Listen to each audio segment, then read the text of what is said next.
The first to carry electric current from the power station, and the third is earthed by connecting it to the buried metal plate. Metallic bodies of the electric appliances such as electric iron, refrigerator, TV are connected to the earth wire. When any fault occurs or live wire touches the metallic body, the charge flows to the earth without damaging the appliance and without causing any injury to the humans. This would have otherwise been unavoidable since the human body is a conductor of electricity. 1.4 Charging by induction.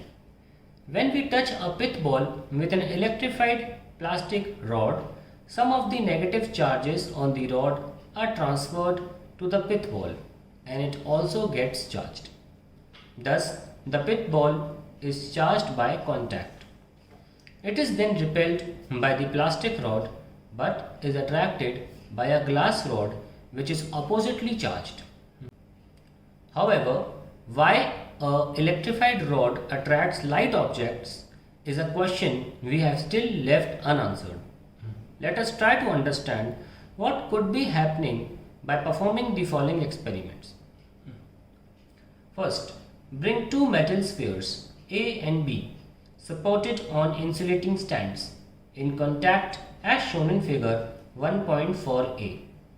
Second, bring a positively charged rod near one of these spheres, say A, taking care that it does not touch the sphere. The free electrons in the spheres are attracted towards the rod. This leaves an excess of positive charge on the rear surface of sphere B. Both kinds of charges are bound in the metal spheres and cannot escape. They therefore reside on the surfaces as shown in figure 1.4b. The left surface of sphere A has an excess of negative charge and the right surface of sphere B has an excess of positive charge. However, not all of the electrons in the spheres have accumulated on the left surface of A. As the negative charge starts building up at the left surface of A, other electrons are repelled by these. In a short time, equilibrium is reached under the action of force of attraction of the rod and the force of repulsion due to the accumulated charges. Figure 1.4b shows the equilibrium situation. The process is called induction of charge and happens almost instantly. The accumulated charges remain on the surface as shown till the glass rod is held near the sphere. If the rod is removed, the charges are not acted by any outside force and they redistribute to their original neutral state. Third, separate the spheres by a small distance while the glass rod is still held near sphere A as shown in figure 1.4c. The two spheres are found to be oppositely charged and attract each other. Fourth, remove the rod. The charge on spheres rearrange themselves as shown in figure 1.4d.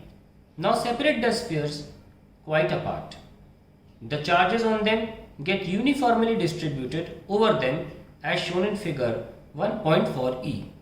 In this process, the metal spheres will each be equal and oppositely charged. This is charging by induction.